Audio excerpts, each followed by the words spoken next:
So I haven't really been doing much, and by that I mean I haven't really been doing much around the property, and that's just because like I feel like my life has just been very, very busy lately. Like my work has kind of flip-flopped a lot. The weather has made it really difficult to do much of anything around the property because it's just been so hot. Like it's typically hovered around 25-30 degrees. It's nice and cool right now. So I'm going to use this time in the morning to do a bit of work around the property.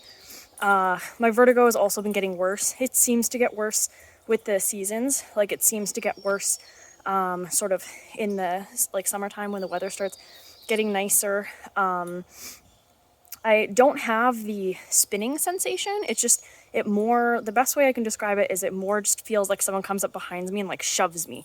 I have a really difficult time with like depth perception when I'm walking. I very often like bump my hips and I will kick things with my feet. So, you know, I'm just continuing to have doctor's appointments to try and figure that out. So anyway, so that makes me not feel well. It makes me not really want to work on the property. And yeah, the weather's been tricky. But this morning is not too bad. Like my vertigo just feels the same as it always does. You know, I'm not feeling 100% amazing, but I'm not feeling bad either. So, you know, you just you just get up and do it. And I'm wanting to process a tree. So I can show you guys in a minute what tree I'm aiming to process. I'm going to hopefully try and finish it this morning, but it depends on how the weather's going to be as well. It doesn't feel too bad out right now. And my tiny house is very cold because I've had the heat off for a couple days. It's been rainy for a couple days, which has been good. We have needed it. Hi, Mal. Hi, buddy. How you doing? Okay, I think you folks can see me. All right, so this is the tree that we're gonna work on this morning. And it's one that my stepdad felled I want to say a couple days ago, but I actually know that it's probably like a week ago or so. And he felled it and bucked it, which is good. So we're going to use the Echo today, which is the smaller chainsaw. Last time you saw me chainsaw, I was using the steel. And the steel's nice, but it's heavier, which is not necessarily a bad thing. Hi! Hi! Good morning! Good morning. How you doing? Are you being good boy? Are you being good boy? You are. Yeah.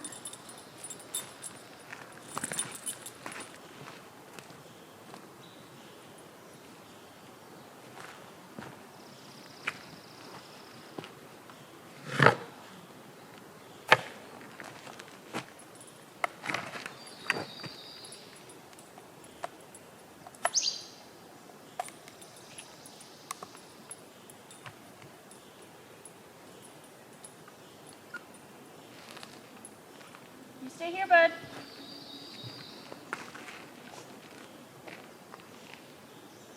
Hey, you stay here. Do I need to tie you up? Come on. Come on, bud. I just had to tie Maui up because he's been getting into the habit of wandering about lately. He does this usually around this time of year. Because there's lots of different smells, there's bear that wanders around and whatnot, so usually around this time of year, once I start working, he wants to wander off, which is not what I want. So I just tied him up by the tiny house on his tie line, and I just check on him periodically.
So it looks like we got one wagon full, which is pretty good.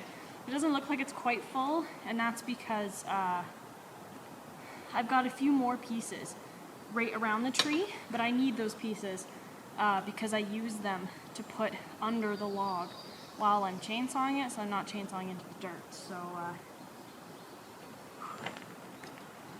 So one wagon load is pretty good. I'm going to take this to the tiny house, dump it, and then come back and probably end up chainsawing some more. So usually when I end up chainsawing, I chainsaw for a bunch, not even for that long, for like 15-20 minutes. But then that's like my limit, and then I'm exhausted, and I can't do it anymore. So then I end up sitting down, having a little drink of water. I'll grab the wagon, load my stuff up, drag it back over, and by the time I end up doing that, that's enough of a break, and then I usually go and chainsaw again. And I can do that, depending on how I'm feeling, 2 or 3 more times before I have to stop for the day.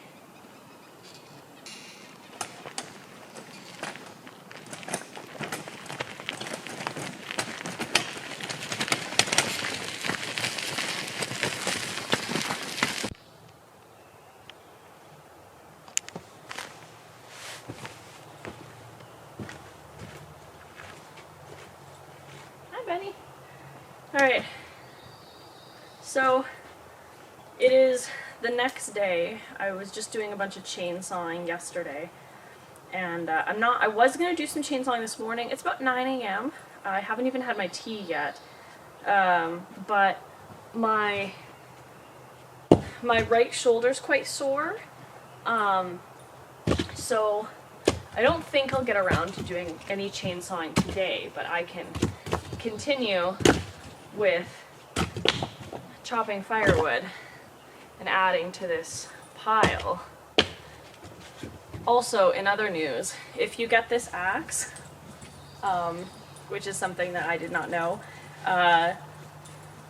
this is a Feisker's axe, and some people have been asking me about it, but the inside of the handle is hollow, which is nice because it's one of the reasons why the axe is so light. But I have a little spider living in mine, and I don't think he's gonna come out. So hopefully he doesn't just pop out of there and then I get a spider bite. That would suck. Should I put these flowers here for you folks? I just need to move them. Sure, put them there.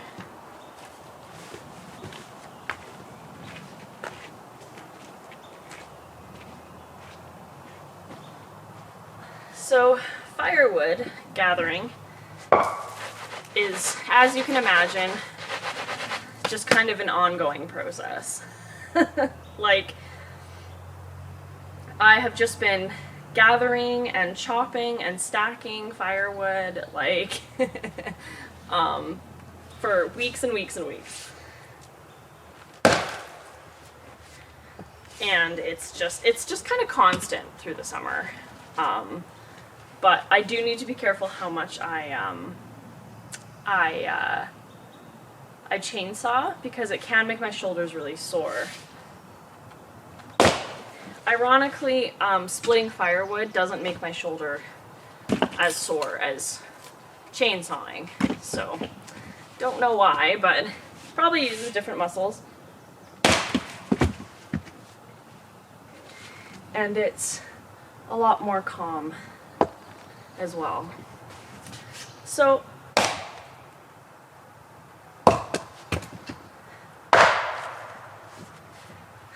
I think now might be a really good time to talk about, hold on.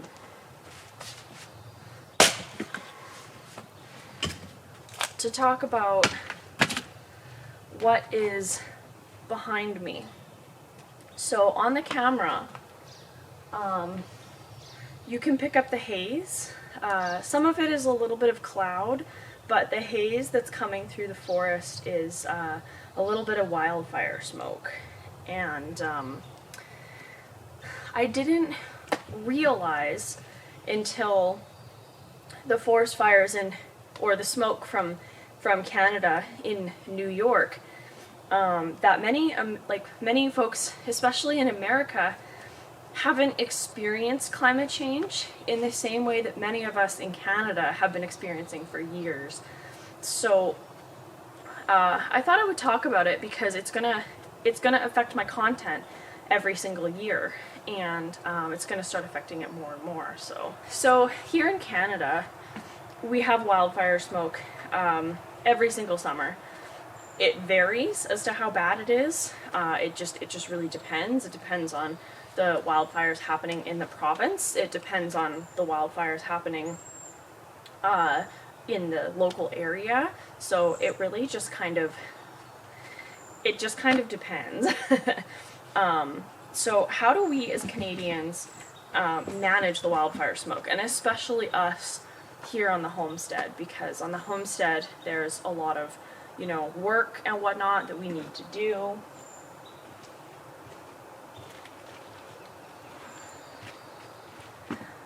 So when it comes to hard labor and wildfire smoke on the homestead, there's not much we really can do. Yesterday when I was chainsawing, I finished chainsawing, and then in the later half of the afternoon when the smoke started to get pretty bad, I noticed I was just not feeling like great. So it's not recommended that you do hard labor in the smoke. So that's what we just try and avoid doing. Like we try our best to get most of the hard work done in the fall and in the spring, because the fall and the spring tend to be not wildfire seasons, and they tend to be just the best time. I personally love working in the fall. Hi, Betty. What? What? Hey, bear. Hi.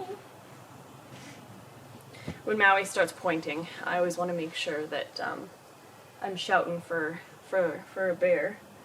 But anyway, so I love doing labor in the fall because it's just so nice. There's no bugs. Like, there's mosquitoes around me right now. They're not biting too bad because I'm pretty well clothed, but so there's no bugs in the fall, and it's cooler, and it's just a nicer time to work, and no wildfire smoke. So we just avoid doing some hard labor. I mean, when we start getting into summertime, hard labor gets really difficult to do anyway because it's too hot. Like, even if there is no wildfire smoke, when the temperature gets too hot, it's like a big problem. Right now it's really nice. I think it's around 20 degrees, maybe a bit cooler actually, maybe a bit under 20. So if you want to do any hard labor in the summer anyway, you got to do it in the morning. So avoid hard labor.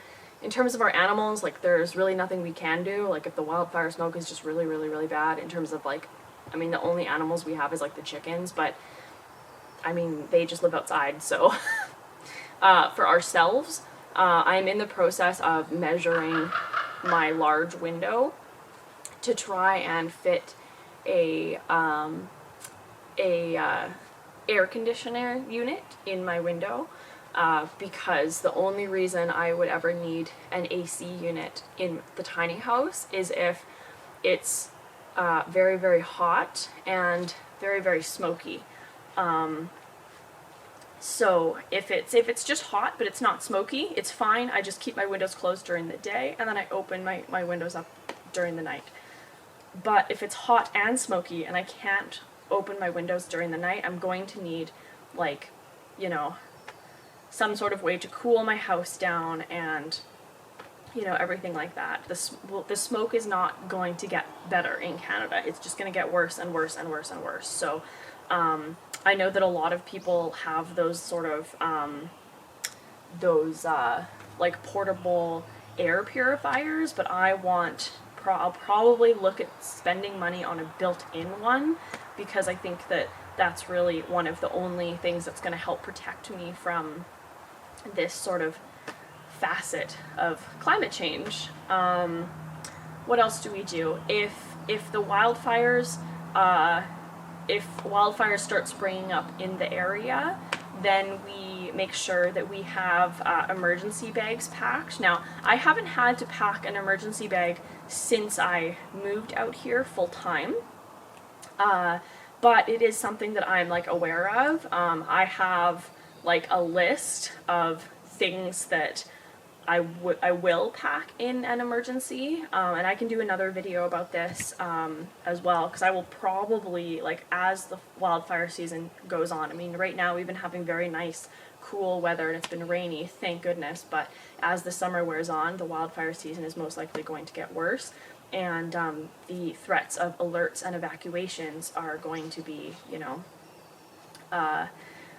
like very, very prominent. I already keep a really good first aid kit in my car, but the first thing if I'm packing for, you know, being ready to be on alert, so when you are on alert, that just basically means that you could be evacuated at literally any time. It means that the wildfires are very close, and if the situation changes suddenly, the authorities might come and evacuate very quickly. So the first thing if I'm packing for an emergency or an alert is to go through my first aid kit in my car, see what I already have, and see what I need, because there's a couple things in that first aid kit that I probably don't have that I need. I also am going to make sure to pack like good clothes that I want to wear, because this has been on the CBC radio a lot lately, about people talking about alerts and evacuations and what they pack, and a lot of people are like, oh, I just packed like my gross, like old clothing, because it didn't really matter. But then when I got to wherever I'm staying, a hotel, friend's house, emergency shelters, wherever, then I'm really realizing that I want the nice, like, good clothing. So pack the nice clothing that'll make you feel better for when you have to, like, evacuate, right? Any, like, emergency things. If we are on alert, I'll be packing a whole bunch for, like, the cats and my dog. I will make sure to have, like, cat litter and my extra, because I have 2 cat boxes, so I'll make sure to carry an extra cat box in my car in case we need to go, and extra food and extra water for the pets in case I need to evacuate the pets really quickly. I also make sure to organize, like, because my cats need to be carried in cat carriers, like they can't just be thrown in my vehicle like my dog, so I make sure that I have both of my good cat carriers on hand, and I know where they are, and they're easily accessible, close to the cat, so that if I have to throw my cats in the cat carrier for an evacuation, that's, you know, what I do. Another thing that I really try and do around here, just because I live rurally, is I try really hard to make sure that my gas tank is at least half. Right now it is below half because sometimes, like, it just happens. I'm gonna go fill it up today, but I usually try and keep my gas tank at least half, because anything can happen when you live rurally. The power could go out, and if the power goes out, like, you can't get gas anywhere. Like an alert or evacuation could happen, so there's just a lot of things. So that's just some of the ways that I'm going to, like, you know, be preparing in case we do get an alert.